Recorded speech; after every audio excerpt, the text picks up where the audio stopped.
pelos bastidores. Se quiser mandar sua mensagem mais uma vez, vai lá no canal Crama Caveira. Você estará acompanhando ao vivo também. Você pode mandar o seu chat com as suas perguntas.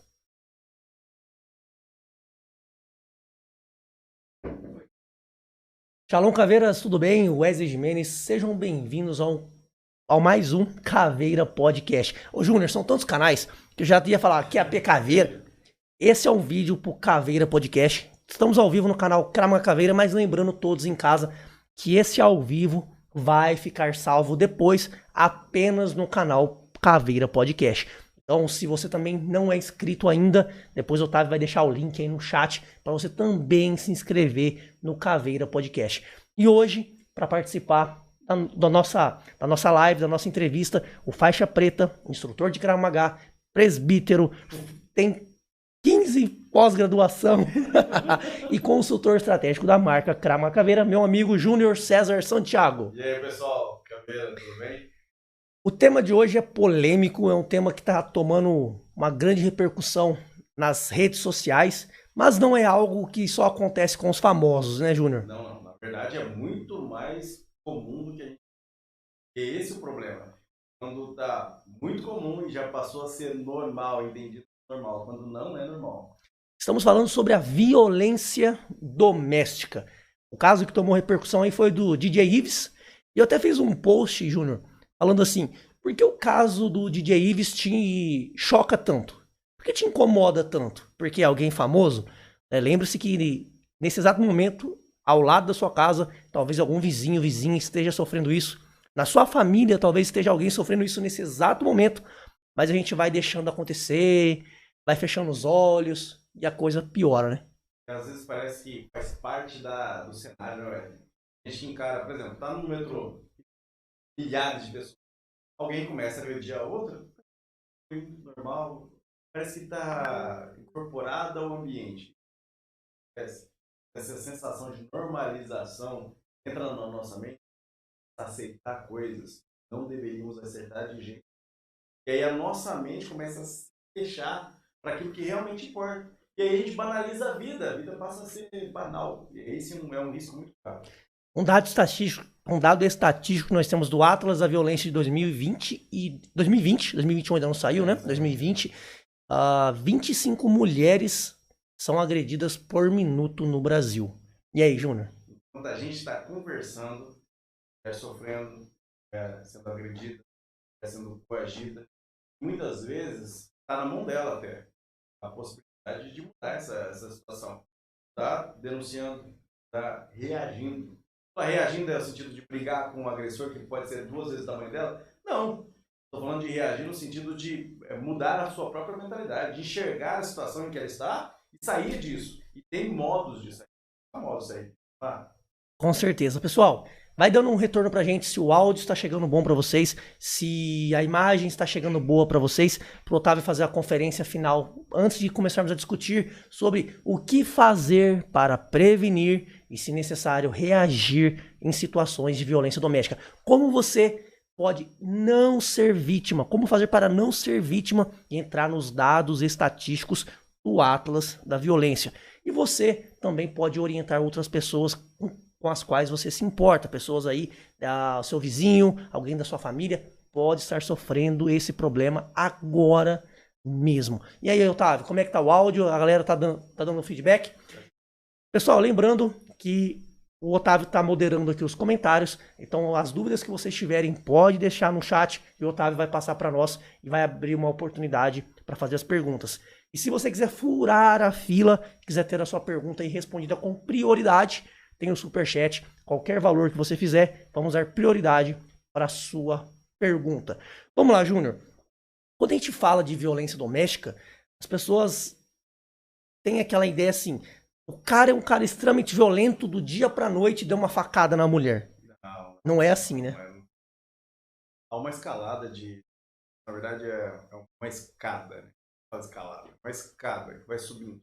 Começa com... você nota quando há violência dentro do lar na fila do mercado, do banco, o modo como o marido muitas vezes conduz a mulher.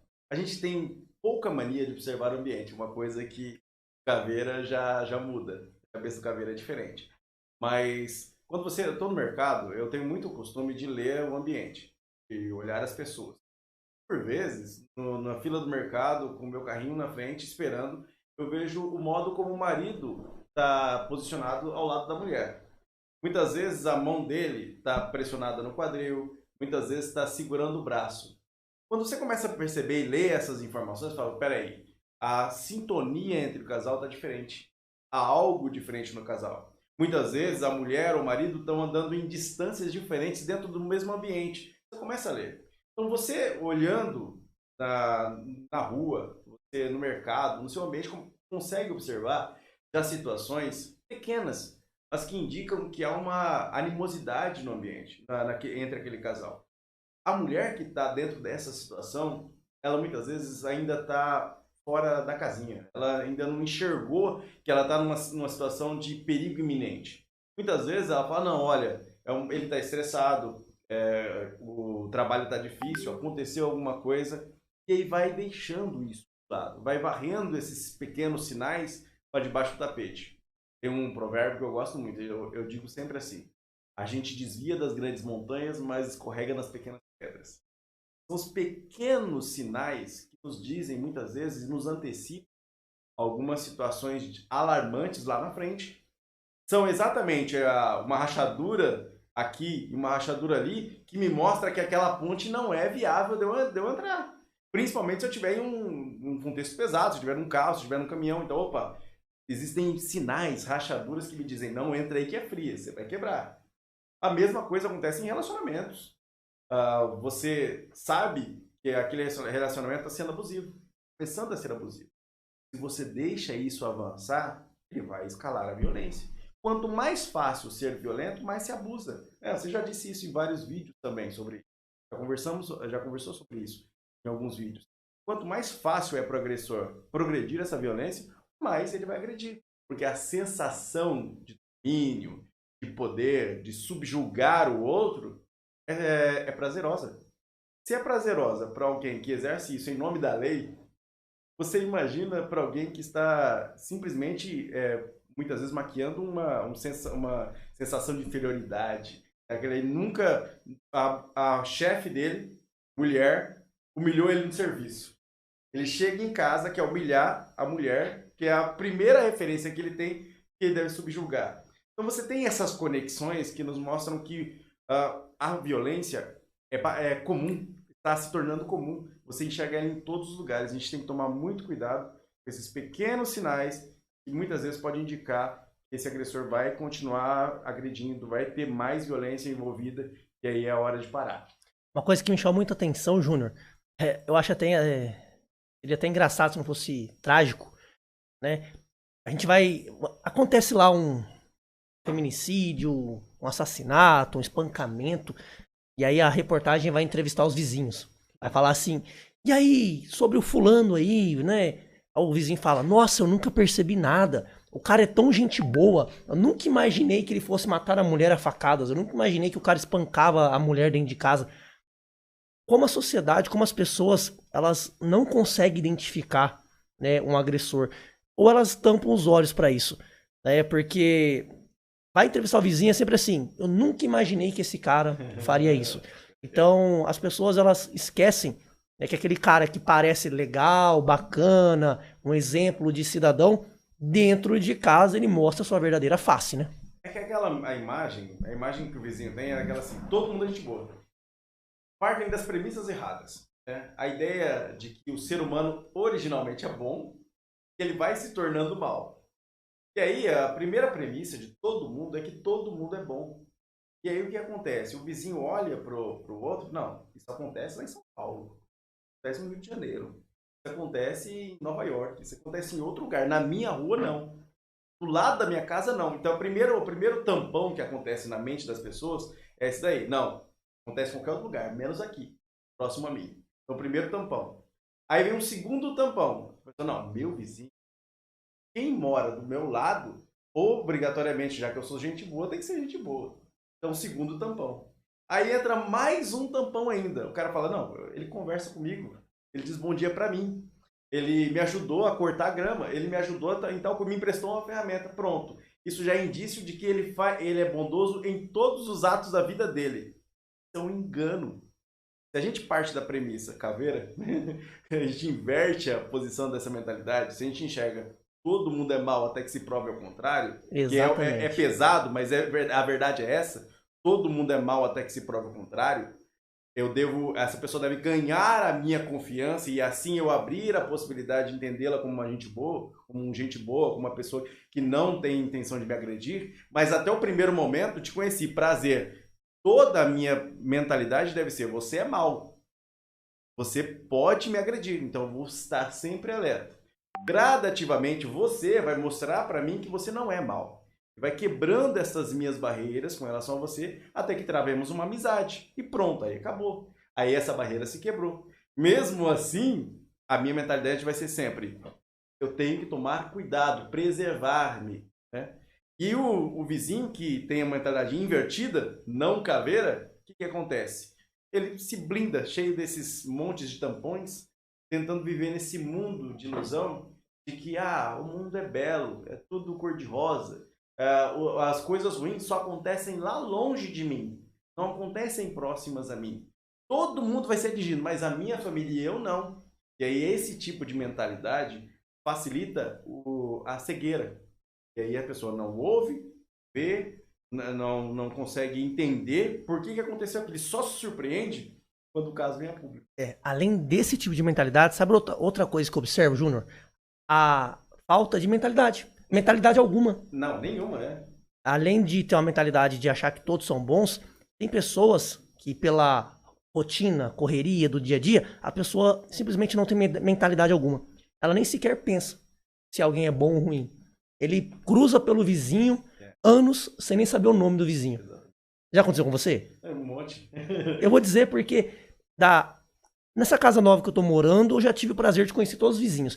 Mas onde eu morei por 7 anos, eu fui descobrir meu vizinho debaixo da minha casa ontem. Não, antes de ontem, na quarta-feira, que ele foi fazer uma aula lá no Krav Maga.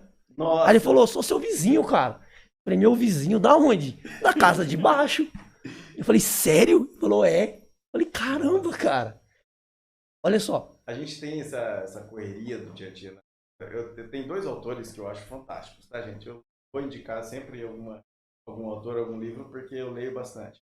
Mas o Zygmunt Bauman, um sociólogo, fala sobre essa modernidade líquida. Essa ideia de que as relações passaram a ser fluidas. Nada é verdadeiro e permanente. Tudo é temporário. Tudo depende da conveniência. Tudo é flexível. Tudo é relativo. E isso vai criando o que a gente chama de geração Nutella, né? E a geração Nutella, a gente brinca muito, mas é uma geração que simplesmente decidiu tudo depende. E a gente tem que olhar sempre por mais de um viés. E que nada, portanto, é correto. Ou tudo é correto, na verdade. Não há uma ideia fixa, algo permanente, algo concreto. Não. Vai guiando, vai levando. Esse tipo de mentalidade mais nova, ela não atinge só uma geração mais nova, mas está contaminando as gerações antigas. Os cringe, né? Virou moda agora essa palavra. Você é cringe? Eu sou cringe. E começa também a contaminar. Porque as pessoas falam, tá fácil, abandona, tá fácil, deixa, tá fácil. Sabe, esses dias eu estava comentando, essa semana mesmo. Pronto, falta pouco pra gente ter aquele dia da purga, né? Tá segunda-feira, tá autorizado a matar todo mundo. Porque a violência, ela tá nesse sentido. Claro, o cara, o isolamento social fechou as pessoas se fecharam em si mesmas também. Né? Não é só um isolamento em casa, mas o isolamento próprio, da própria pessoa. Ela se fecha e aí ela precisa extravasar. Estresse. Aquela panela de pressão uma hora estoura. Aí com quem que estoura? Com quem tá mais próximo. É filho, é mulher, é o marido, quem tá mais próximo. Se tiver mais próximo, a mão pega. A gente sempre, nota isso, a gente sempre maltrata quem tá mais perto da gente. Exatamente. As máscaras caem dentro de casa. Né? E a paulada vai pra cima de quem te dá suporte. Exatamente. Sempre, né? Você cumprimenta o vizinho aqui do lado, às vezes. Ô, cara, beleza? Tudo bem. Você entra pra dentro de casa, já entra bicudando a mulher, né? O cara já entra maltratando, descontando aquele dia difícil que ele teve, vice-versa também, né? Então, sim. A agressão verbal, ela vem dos dois lados, mas o homem, obviamente, por ter uma estrutura física muito maior, ele inflige aí uma agressão física muito mais contundente, né? Então o tema desse podcast, nós vamos falar aí sobre a violência doméstica, mas lembrando que o relacionamento entre homens, homens com homens, mulheres com homens, também são agressivos. Homens também são vítimas de violência. Sim. No Brasil, a gente sabe que mais de 90% dos assassinatos são homens que morrem, né? Mas é um tema para um próximo podcast. Hoje nós vamos falar sobre a violência doméstica. E aí sim, a imensa maioria da violência doméstica são mulheres. São dois mundos bem diferentes, né, Júnior? Se pegarmos aí o Brasil, país, e pegarmos os números de mortes, mais de 90% dos assassinatos, né, dos assassinados, são homens. Agora, quando falamos de violência doméstica, mais de 90% das violências são contra mulheres. Dado curioso, né? Um dado curioso, né? Uma inversão. Ambas são péssimas, né? Agora, eu recebi muito comentário, Júnior, no vídeo assim do Ives. Wesley, o que ela deveria ter feito? Ensina como ela deveria ter se defendido, como ela poderia ter defendido o puxão de cabelo, defender de um soco. Aí eu falei, pessoal, já estamos começando do lado inverso. Nós estamos aí no miolo da cebola. Nós sempre falamos sobre defesa pessoal que quando o combate ele já está físico, você precisa defender um soco, uma facada. Toda a sua camada de segurança já foi rompida, né? Os limites de proteção já foram, prevenção já foi rompido ou inexistente. E aí o miolo ali é a parte onde você tem o menor controle da situação, que você está em maior risco. Então, quando a gente fala de violência doméstica, Júnior, é mais importante, né, já começar a defender um soco ou tem algo primeiro que a gente tem que fazer? Toda uma camada de precaução aí, a própria escolha do parceiro, o estabelecimento de diálogo.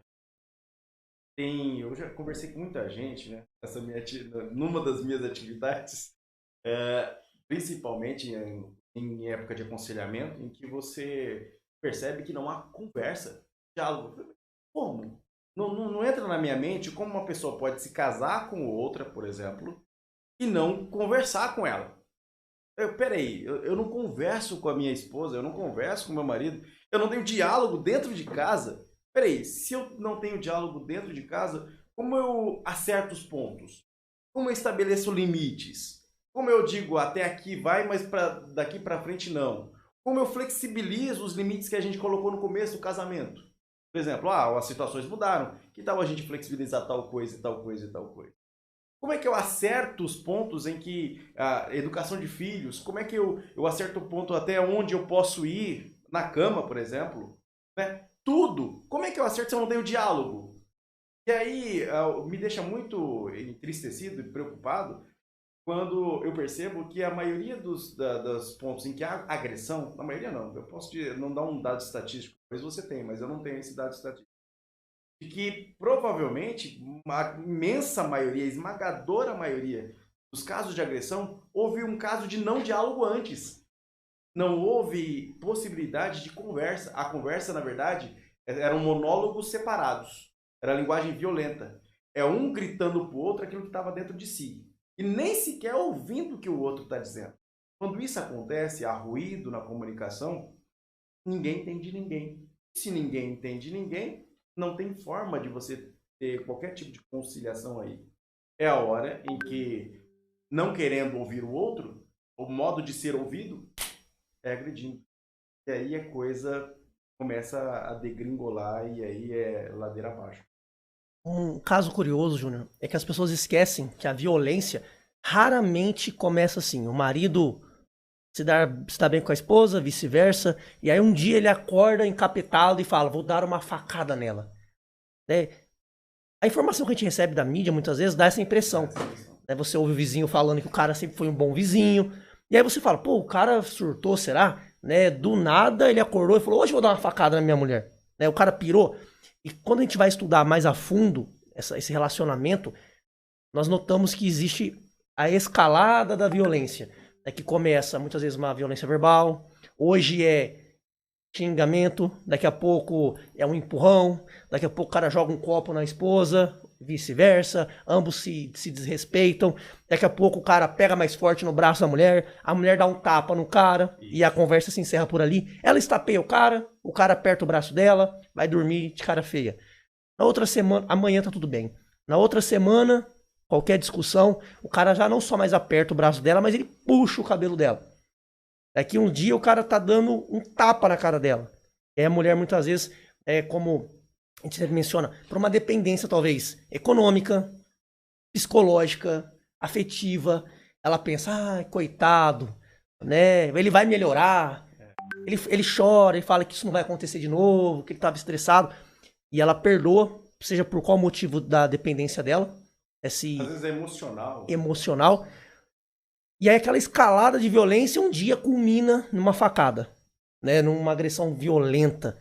Então, a primeira coisa que as pessoas em casa precisam entender é que raramente essa violência acontece espontaneamente. Ela vai escalando, escalando, escalando. Então, se o mal ali fosse resolvido de início, a imensa maioria dos casos de agressão não ocorreriam. Não ocorreriam. E a gente tem que pensar assim, a mulher tá no dia a dia. Às vezes, quem começa a briga, muitas vezes é a própria mulher. Ela tem um fluxo de emoção, pode estar em TPM, qualquer coisa. O rapaz está destemperado, também não tem domínio das suas próprias emoções. Então a gente está se relacionando com, tá vendo, duas pessoas que não dominam suas Barril emoções. de pólvora. Exatamente. Quando isso acontece, eu recebi um conselho um pouco antes de casar. Eu acho que vale a pena para todo mundo no relacionamento. Tem dias, o pastor que casamento, olha, tem dias em que você está grande demais para casa. Então, deixa a mulher, vai dar uma volta. Quando você desinchar, couber dentro de casa, você entra. Tem horas em que você vai ver que a esposa está grande demais para casa. Vai dar uma volta, espera ela desinchar, casa. Então, só esse pequeno conselho, principalmente levando em consideração, né, amor? Que a minha mulher é maior que eu, alagoana, nascida em Maceió. Lá quem tem que pedir Maria da Penha é você, né? Exatamente. E levando em consideração todos esses fatores, né, eu aprendi que isso ajuda muito. Ajuda muito, sabe? Ajuda muito. E você estabelecer o diálogo logo no início, antes até mesmo de casar. Tem gente que casa numa velocidade, Wesley. Encontrei o amor da minha vida. Peraí. Amor, para começar, não é sentimento. Paixão é sentimento. Amor é verbo. Amar é verbo. Envolve ação, estado. Então, tem que ser calculado. Amor não é assim, amei, estou apaixonado, caso no dia seguinte, naquela coisa hollywoodiana, e acabou tudo. Quantos casamentos a gente já viu? Na mídia, vou usar os casos famosos, mas tem os casos não famosos, anônimos, de pessoas que casam. Era um amor, uma paixão, a rede social bombava. Textão no Facebook. 3 meses depois, 6 meses depois, o marido agrediu. Não sei por que, algum motivo obscuro aparece lá, ninguém diz por que, simplesmente acabam o casamento. Que tipo de amor era esse?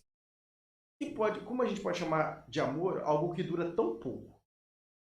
É isso que me inquieta. E aí, geralmente você vai identificar, você tem condições de longe avaliar, mas de perto você começa a perceber que não tinha diálogo nem no namoro. Eu tô bravo. Virava as costas e ia embora.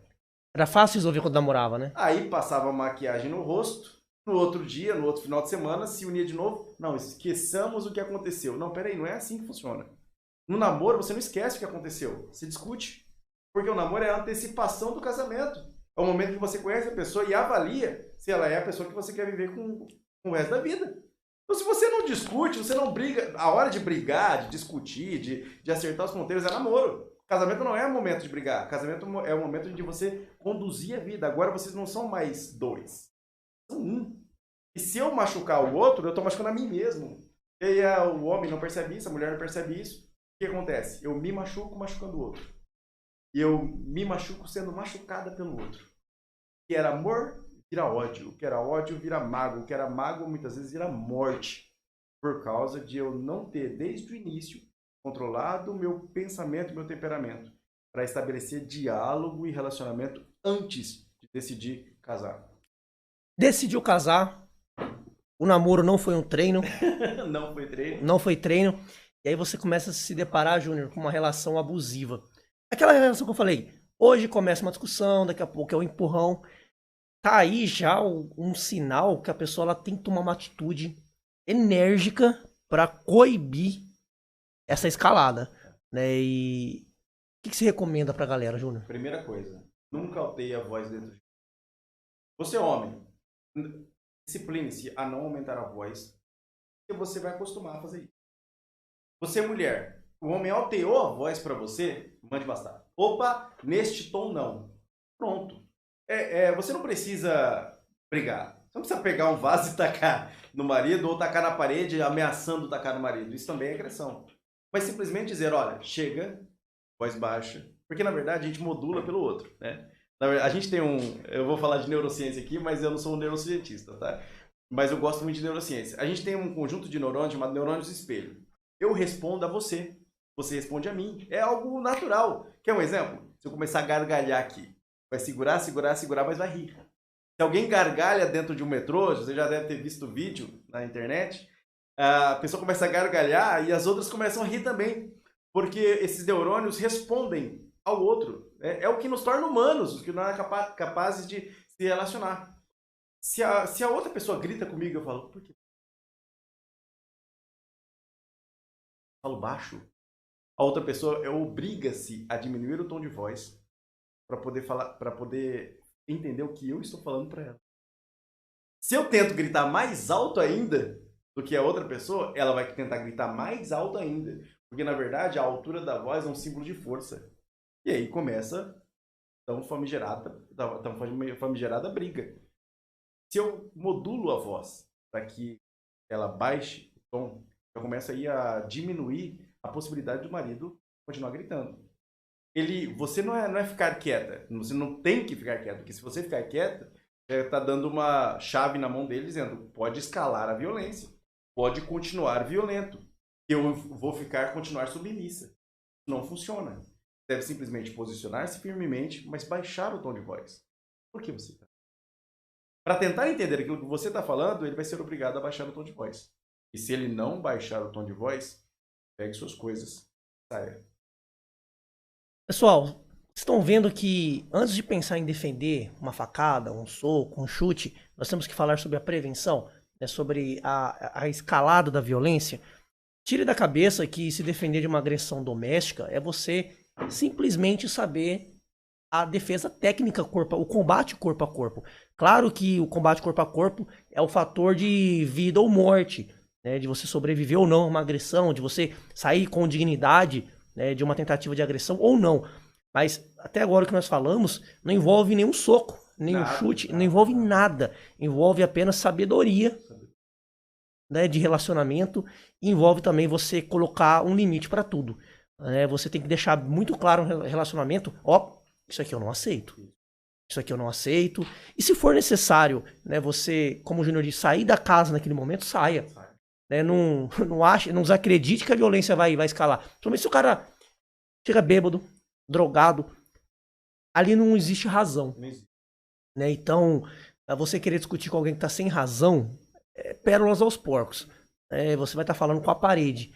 E a tendência é que agrave ainda mais.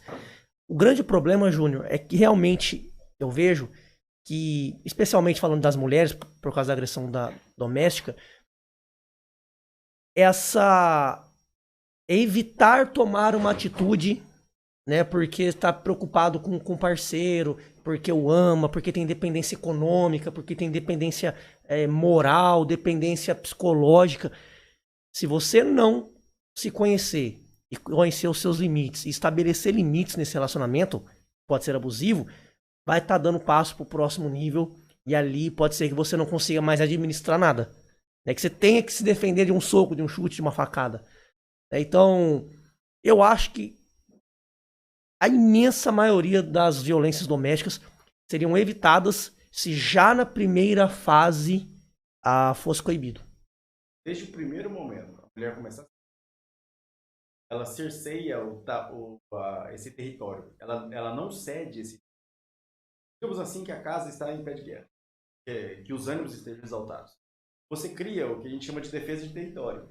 Quer defender a sua razão, e você quer defender o seu espaço. Tanto é que você vê que o homem geralmente na briga gesticula, ele vai para cima, ele infla o peito. Porque é animal, né? Eu gosto muito do Yuval Noah Harari, é um autor também. Ele escreveu alguns livros fantásticos, é um dos maiores pensadores hoje no mundo. E apesar de eu não ser participante das crenças, de algumas crenças dele, os dados que ele traz são muito interessantes. E ele diz o seguinte: a nossa estrutura animal, ela quer território. A mulher, da mesma forma, ela não quer ceder território nesse momento. E aí a melhor forma de você evitar o confronto é literalmente evitar o confronto. Sair daquele, entregar aquele território momentaneamente, para que depois você vá lá e retome com carinho. Muitas vezes a gente pensa assim, primeira violência, pronto, já, digamos assim, mete o pé no rapaz, manda ele embora, né? E acaba o casamento. Mas não é assim que funciona. Você é uma pessoa, e como pessoa você está sujeita a ter momentos de temperamento. Porém, esse momento de temperamento não pode justificar nenhuma atitude violenta sua. Nenhuma. Eu tenho um saco de pancada de 1 metro e casa. Pô, tá estressado demais? Da luva, ou então sem luva mesmo para machucar a mão, ela bate no saco de pancada. Mas não fala alto com a mulher, não grita com, né? Aprende a ter outro tipo de reação. E aí, quando a mulher aprende a ter esse domínio, a entender, a agir com sabedoria, ela vai conquistando o espaço dela sem precisar lutar. E essa é o foco daqui, o foco da coisa. Você evitar, você ganhar o seu território sem precisar lutar.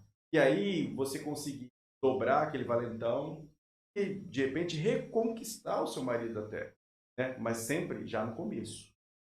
Agora, quando partiu para agressão, quando ele entrou num território e agrediu a pessoa, aí não. É a mesma coisa, a mulher também agrediu o homem. Quando chegou a este ponto, não tem diálogo, não tem território, não tem conversa, aí esse tipo de coisa já acabou ali. É aquela barreira que se rompe, e é o momento em que você tem que avaliar.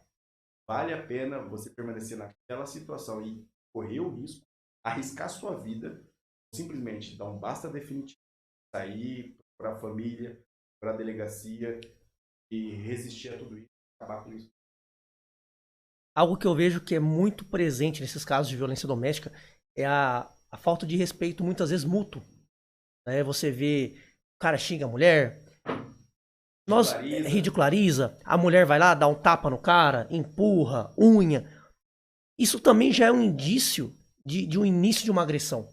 Né? A mulher ela não causa tanto aquele dano físico por ter um menor porte físico, mas ali, quando ela também ela perde o controle e vai lá, dá um tapa no cara, arranha o cara, também é uma forma imprudente dela responder algo, porque ela tá produzindo na cabeça do cara, muitas vezes, uma justificativa para ele também escalar. Né? Então, o conselho que eu também dou para as mulheres é, além de você dar um basta nos primeiros sinais de agressão, não seja você a agressora. Né? Também não justifica você ir lá dar um tapa na cara do cara, arranhar o cara inteiro. É porque a gente, sim, nós nos solidarizamos com as mulheres, obviamente, mas para você, homem, também, você também precisa ter limites no seu relacionamento. É porque, como o Júnior disse, nós temos momentos de destemperamento. Né? Então você, homem, também não pode aceitar que a sua esposa te dê um tapa na cara, sua namorada. Você não pode aceitar que saiam te arranhando. Porque você aceita isso hoje, mas o que ela fará com você amanhã? Qual é o limite também que você dá? Qual é a sua tolerância a qualquer tipo de agressão? Porque será que numa dessa, naquele dia que você tá bem ruim, né, estressado, bateu o carro, gera uma discussão dentro de casa e a mulher te dá um tapa na cara por uma discussão, até onde o seu controle emocional vai valer para você não revidar? É muito difícil. Precisa ter um controle que está além, muitas vezes. Então, a dica que dá para as pessoas: olhe bem qual que é o seu nível de raiva. Qual que é o máximo de raiva que você. No caso desse, o cara está estressado demais, às vezes acontece isso comigo. Com qualquer pessoa, passo raiva, tem um nervoso do mesmo jeito. Tá muito, vai dar uma volta no quarteirão antes de entrar. Eu acho muito bonita aquela história do rapaz que casa com dinheiro. É difícil isso, mas é bonito porque é um modo, usa o seu dinheiro, usa alguma coisa, dá volta, visita pancadas de casa, pula corda, coisa. Mas você tem que ter autoconhecimento, perceber que você, olha, eu não estou bem, falar com as pessoas. Minha mulher, ela, por causa dos anos de casamento, ela já me conhece. Então, se eu entro em casa, eu estou muito quieto, ela já sabe. Opa, é legal eu ficar na orelha dele. Cutucando o Júnior hoje, né? Hoje eu não vou reclamar do prato sujo na pia, né? Então ela espera primeiro passar um tempo para depois começar. Mas esse feeling que a mulher tem, é a hora de usar o seu sentido. Não tá legal. Tá legal. Ele não tá bem. E homem é normal, né? É aquela caixinha. O homem, quando tá muito nervoso, ele se fecha. A mulher, quando tá nervosa, ela quer jogar para fora. São seres quase contrários do modo de pensar. É nessa hora que o feeling do amor, do relacionamento, do quanto você deseja que o outro continue com você, que vai fazer você negar aquele seu impulso inicial e dizer, não, eu vou me acalmar, dar o tempo pro marido, depois eu vou. Aí reclamo, faço o que eu for, mas ele já vai estar mais calmo, vai poder dialogar. E depois que houve o diálogo, é muito mais fácil essa violência não acontecer, você evitar essa violência. Então a gente começa a evitar a violência doméstica desde o início. E se você identificou, é um exemplo, é uma coisa que eu vejo nos adolescentes, né? Infelizmente a gente convive com muitas vezes alguns jovens que não têm um mínimo de racionalidade. Você fala, será que é o fruto da idade? Não sei. Mas o que acontece muito é que no namoro, o adolescente, namorico de adolescente, aceita brigar, aceita tapa, aceita beliscão, aceita quebrar a coisa do outro. Vou quebrar sua moto, né? Vou riscar seu carro. Peraí, vou quebrar seu braço, vou dar um... É um bom parceiro ou parceira pra se casar, não é? Se você já viu isso, que não tá acontecendo no namoro, por que raios você vai imaginar passar o resto da vida com uma pessoa assim? Então é algo que a gente tem que lembrar que é mental. Antes de ser físico, é mental. Antes de ser físico, é uma decisão que você toma. É um risco que você assume. E esse risco que você assume envolve responsabilidade. A gente tá falando, a vítima é culpada. A gente não dá aula de criminologia aqui. Vitimização primária, secundária, terciária. Deixa pro João Lucas falar isso com você. Mas quando você olha para a vítima, que muitas vezes, lá no início, ela começou já a escalar essa violência quando ela aceitou conviver com uma pessoa tão violenta. Ela sabia, porque o cara trata a mãe mal, vai tratar você mal. Rapaz, você falou uma coisa que a minha mãe sempre me falou. Minha mãe falou assim, conselho de mãe, cara, tem que guardar 7 chaves. Conselho de mãe é divino. Porque é divino, é divino. É divino. Minha mãe sempre falou assim, você quer saber como vai ser sua esposa? Ou seu marido? Ó, dica pra quem tá namorando aí. Quer saber como será o seu marido ou sua esposa no casamento? Porque no namoro ainda tem aquelas máscaras, né? Como você disse. Tá cheiroso. Tá maquiada. Tá sempre maquiada. Né? Sempre bonito. Sempre. Minha mãe sempre falou assim, observa como o homem trata a mãe e como a filha trata o pai. Do jeito que a filha trata o pai, tem uma grande probabilidade de ela tratar o marido. E vice-versa. Assim como o filho trata a mãe, existe uma grande probabilidade dele também tratar a esposa. Geralmente, bons filhos são bons maridos, né? E, cara, observando, né, os exemplos alheios, eu falei, cara, faz muito sentido. E é realmente muita sabedoria. Porque dentro de casa com a mãe, você não tem máscaras. Né, o filho com a mãe, a filha com o pai, não tem máscaras. Ali o relacionamento é como ele enxerga mesmo. E assim será com o marido ou com a esposa.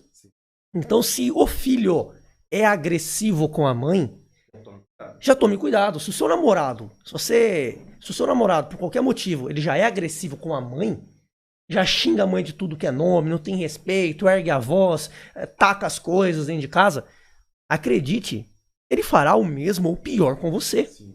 Se o cara não respeita a mãe, então... não respeita a mãe, vai respeitar quem, cara? Exatamente. Se a filha já é agressiva com o pai, já taca as coisas no pai, já quer... Cara, tem filha que quer bater em pai. Imagina como será essa mulher dentro de casa. A Bíblia fala da mulher rixosa.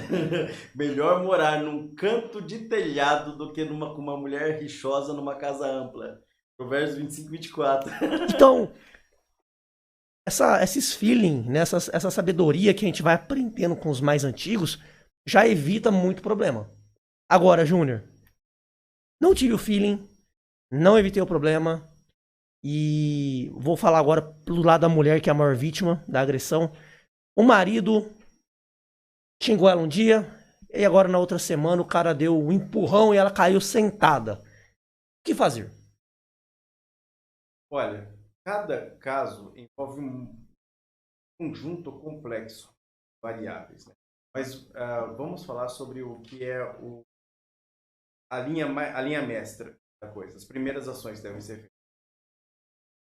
Você está nessa situação, não teve filho, está casada há pouco tempo, está casada. É você e ele, pega suas coisas, sai, vai embora, porque ele vai continuar. Vai continuar. Esse empurrão não vai ficar só nesse. Então sai, notifica sua família. Eu costumo dizer o seguinte: tenha um número de emergência no celular. Acostume-se a ter um número de emergência no celular para uma pessoa de confiança. Aciona esse número de emergência numa hora em que você se sente em perigo. E se sentir em perigo não é o empurrão, é o já falar alto, né?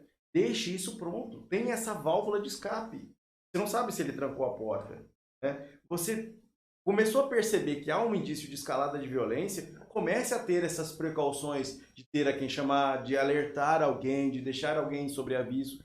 Se necessário, notifique a polícia, avise a ele, ó, vou te denunciar, né? Claro, é igual eu digo, você não vai para cima do combate, você não vai ser combativa, mas você vai impor os limites. Porque se você for combativa, vai criar essa ideia de espírito do guerreiro. O cara quer continuar combatendo, e ele quer ganhar sempre. Agora, se você é firme e se posiciona como pessoa, ele começa a perceber que há um território, um limite que ele não pode ultrapassar, né? E quando ele ultrapassa esse limite, ele está se arriscando. E é a hora que você tem que dizer para ele, há riscos de eu te denunciar, há risco dos meus irmãos mais fortes te darem um couro, né? Há risco do meu pai te ensinar o que é bomba tosse. É porque eu fico imaginando, eu tenho filhos, mas uma hora tem a filha e um marmanjo batesse na minha filha, tocasse na minha filha, você me desculpa, mas é assim, uma coisa sincera, de coração.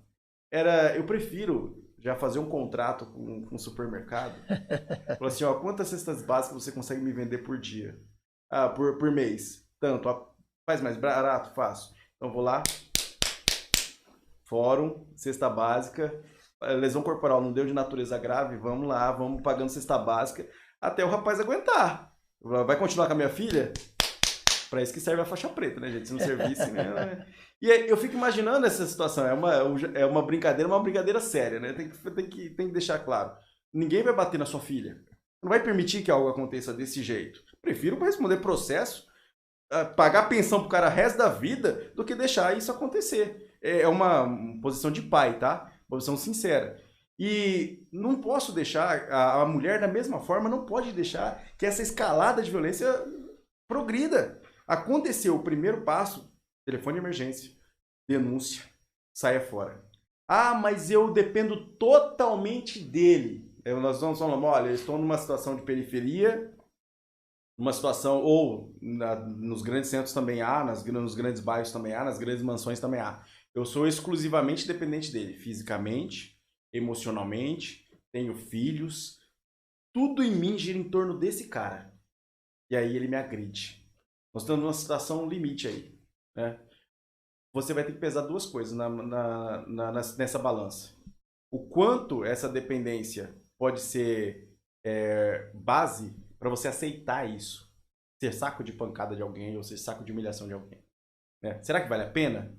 Tem mulher que faz essa conta e acha que vale a pena. Por incrível que pareça. E não são poucas. E não são poucas. E não deveria fazer essa conta. Essa conta deveria ser simples. Se ele me agrediu, o meu corpo é mais importante do que meus bens. Do que o cabelo que eu faço no final de semana. Do que o carro que eu ando. Do que o status que ele oferece. Do que o status que ele oferece. Entende? Mas tem mulher que faz essa conta e não... Então, quer dizer, também Tem algo na mão da mulher que ela pode decidir. Não, essa conta não vale a pena. Essa balança não fecha para mim. Essa balança pende mais pro meu lado, a minha segurança física. Então vai embora. Você, num momento de situação de dificuldade, hoje em dia no Brasil, nós temos inúmeras instituições que ajudam mulheres vítimas de agressão. Nós temos delegacia própria da mulher, ou seja, se há uma dificuldade de fazer o boletim de ocorrência em uma delegacia em que só há homens, poxa, vá a uma delegacia da mulher, em que haverá uma delegada para te atender.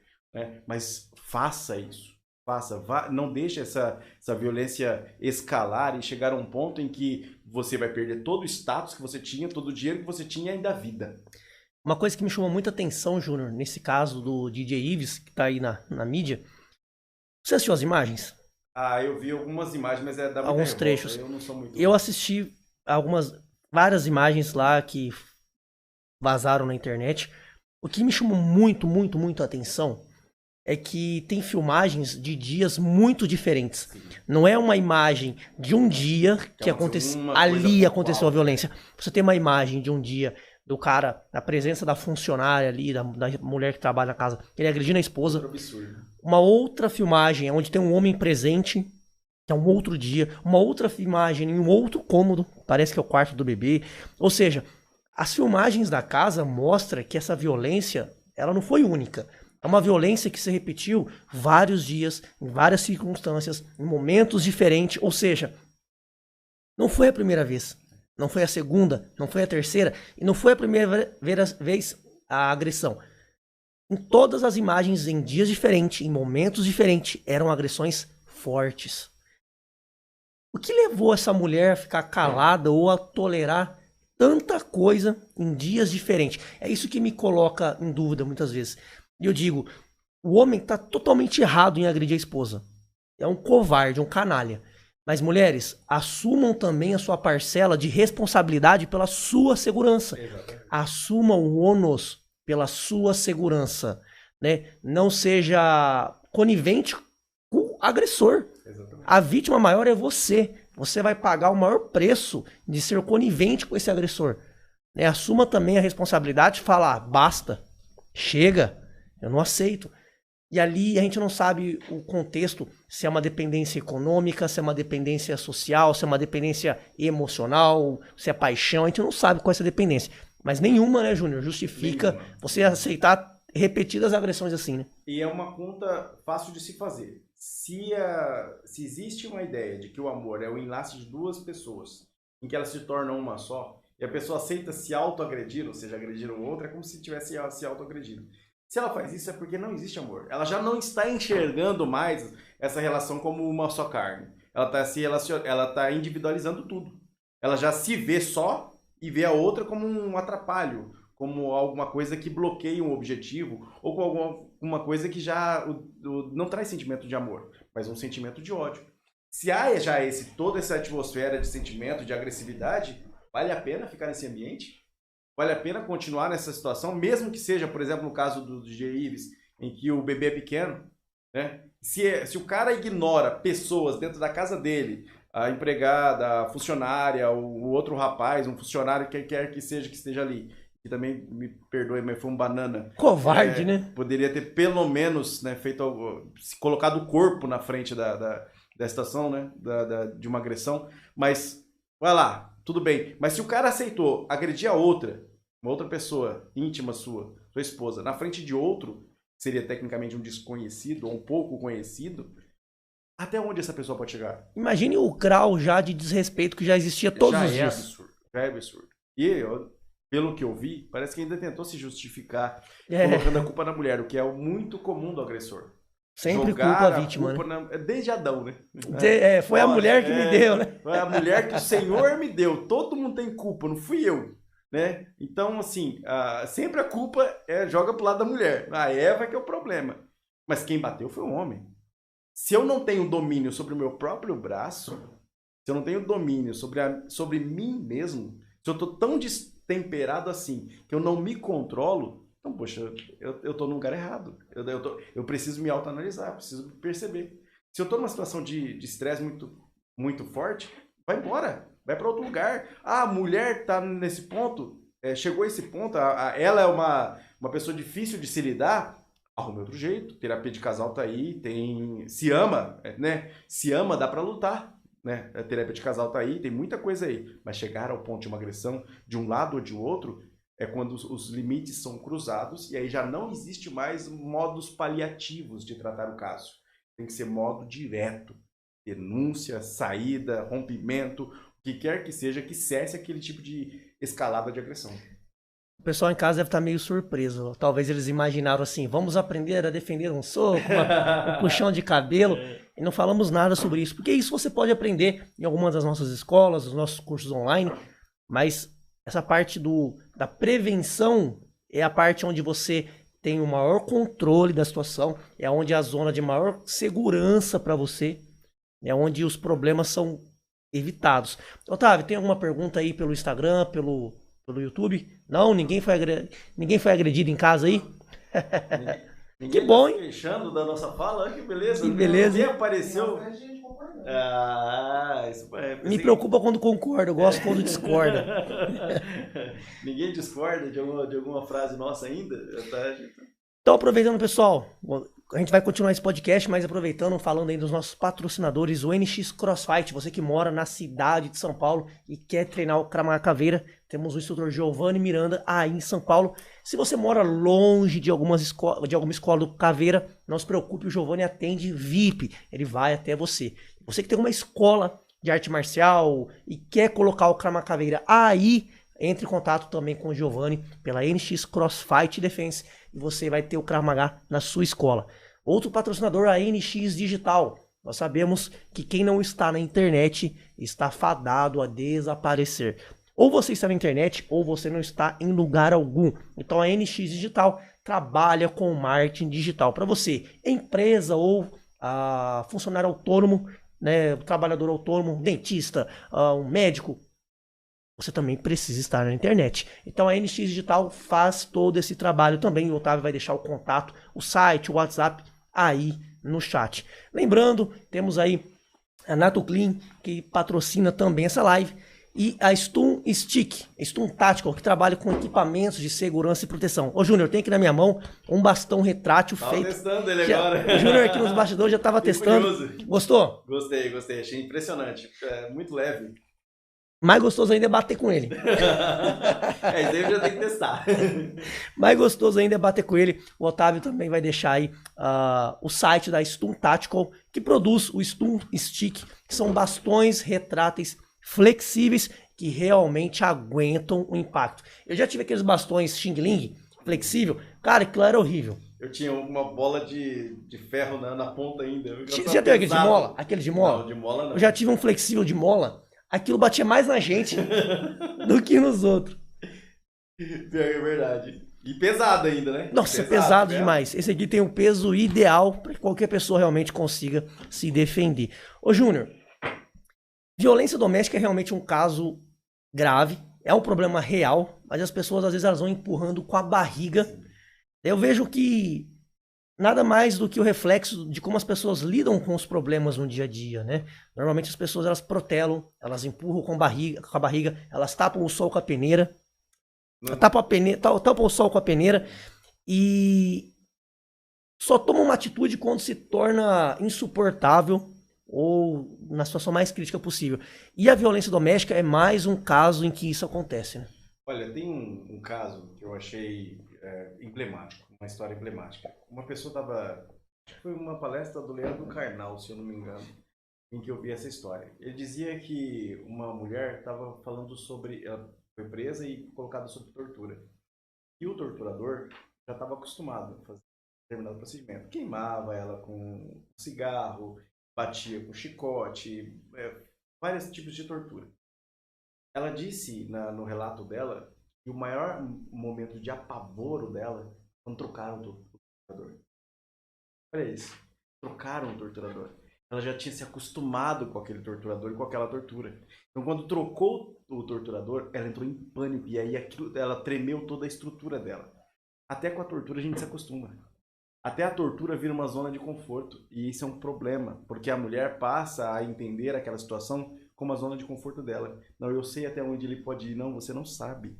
Ninguém sabe até onde o si mesmo pode ir, quanto mais o outro, né? E aí passa a viver sobre uma síndrome de Estocolmo, né? Aquela síndrome daquela pessoa que apaixona-se por quem a tortura, por quem a coloca sobre cárcere privado.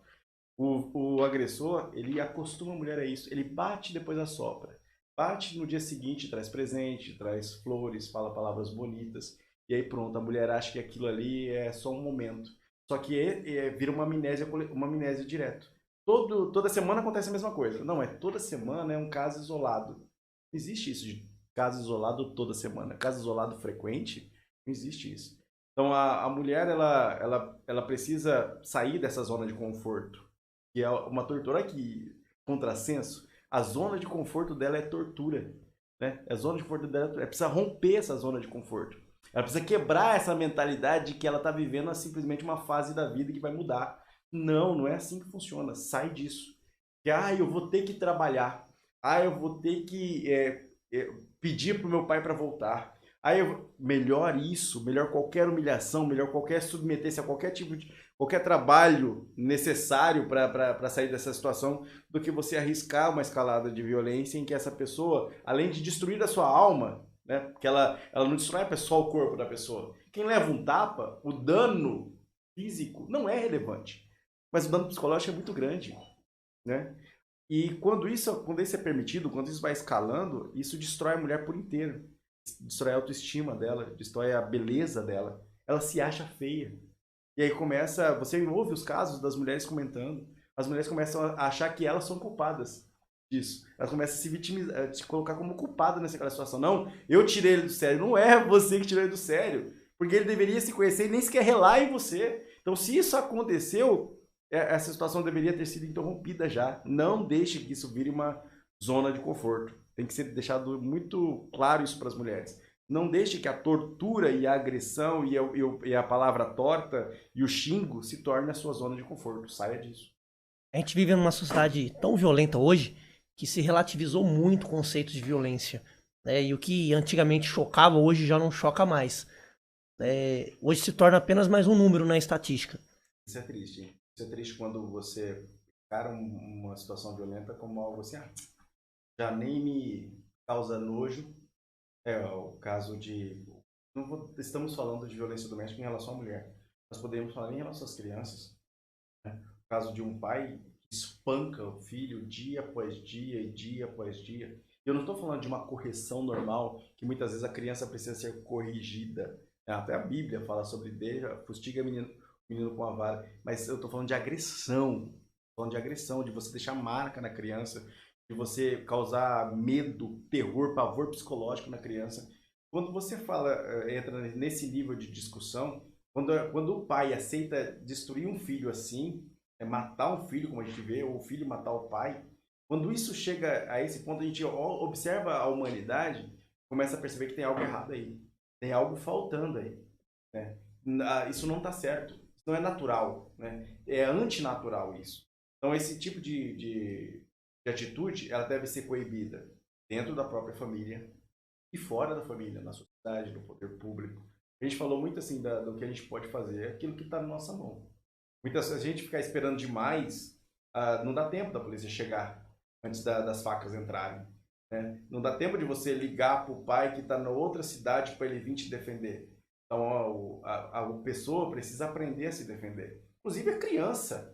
Eu conheci um caso, há muitos anos atrás, de um menino de 9 anos que conseguiu evitar o estupro pelo próprio padrasto, se eu não me engano era o padrasto, na época tio, o padrasto. Ele conseguiu evitar o estupro porque ele tinha uma noção de karatê na época e começou a bater no joelho do agressor e começou a lutar contra aquilo e dizia não, e não se entregou mesmo, lutou. E era uma criança de 9 anos. Conseguiu evitar aquilo ali ao ponto de conseguir chegar à ajuda. Mas se você não tomar a responsabilidade da sua defesa, de não aceitar isso mais como normal e ir contra isso, não só contra si mesmo, mas contra os outros também. Se eu estou vendo alguém na rua sendo espancado, tá bom, eu não tenho físico suficiente para ir lá interferir e interromper a briga, mas eu tenho um celular. Posso proibir isso chamando alguém. Não é filmando para postar no YouTube. Chamando a polícia. Chamando e avisando, ó, tô chamando a polícia. Só isso, muitas vezes, inibe um monte de progressão de agressão. Né? As pessoas, o vizinho de bater na porta, falou, tá acontecendo alguma coisa aí? Vocês estão bem? Eu tô precisando de uma xícara de chá. Vocês podem me arrumar para mim? Você pode arrumar para mim? Coisas simples que muitas vezes te identificam, por exemplo, quando algo está errado. O vizinho percebeu que a casa está muito trancada. Percebeu que está ouvindo barulhos estranhos na casa. Percebeu que tem som de alguém quebrando, som de alguém chorando. Presta atenção na rua. Condutas que nem são ostensivas, mas que podem ajudar, podem salvar vidas. E aí eu fico pensando, como é que fica a cabeça de alguém que assistiu o vizinho? Poxa vida, naquele final de semana a casa estava trancada e eu ouvi ela chorando. No outro final de semana eu vi o menino reclamando, eu vi um roxo no rosto da mulher. Eu vi o filho triste chorando para a escola uma semana todo dia. E eu não fiz nada. Na outra semana a mulher aparece morta, o menino aparece morto. E eu poderia ter ajudado. Poderia ter ajudado não batendo na porta, mas às vezes ligando para alguém, dizendo, olha, verifica essa situação, porque pode haver um problema ali no futuro. E aí, como é que fica a cabeça dessa pessoa? Eu não sei se eu teria cabeça o suficiente para encarar tudo isso e falar, puxa vida, eu podia ter ajudado a evitar. Então a gente tem que mudar a própria sociedade, o modo como a sociedade encara a violência doméstica. Uma coisa é, né, Júnior? Não terceirize a sua segurança. Né? Não terceirize. Algo. Eu vi muitos comentários nesse caso, as pessoas falando assim: Wesley, ensine os homens a não agredir. Ensine os homens a não agredir. Eu falei, ensine os homens a não agredir. A gente já ensina. Quando o cara controla a sua própria agressividade na arte marcial, ele já não agride. Mas aí o pessoal quiseram levar mais para aquela cultura da agressão, tá? Eu falo, gente, não terceirize a sua segurança. Lembre-se o seguinte, que poder público, polícia, como você disse, nenhuma, em lugar nenhum do mundo, por mais eficiente que seja, ela vai estar presente no momento de qualquer agressão, ainda mais dentro de uma casa. Não terceirize. Assuma a sua parcela de responsabilidade em dar um basta na situação, e não deixar a situação se agravar e tomar alguma atitude. Você também, como deu o caso do vizinho, também não espere que o poder público descubra que tem alguém sendo agredido numa casa ao lado. Exatamente. Você é o cara que tá ali para denunciar muitas vezes. Exatamente. Estamos falando para chegar lá e meter o pé na porta, não. Que às vezes vai virar contra você. Né? Não é sábio. É um risco. É um risco. Mas você tem meios de denúncia. Sim. Ligar pra polícia, falar, anônimas. Tá acontecendo tal coisa na casa aqui do lado. Até anônimas. É uma denúncia anônima, exato. E, então, assim, se omitir não é uma opção. Não. Omissão também é uma ação. Exatamente. E é uma ação que causa consequências. Tem consequências.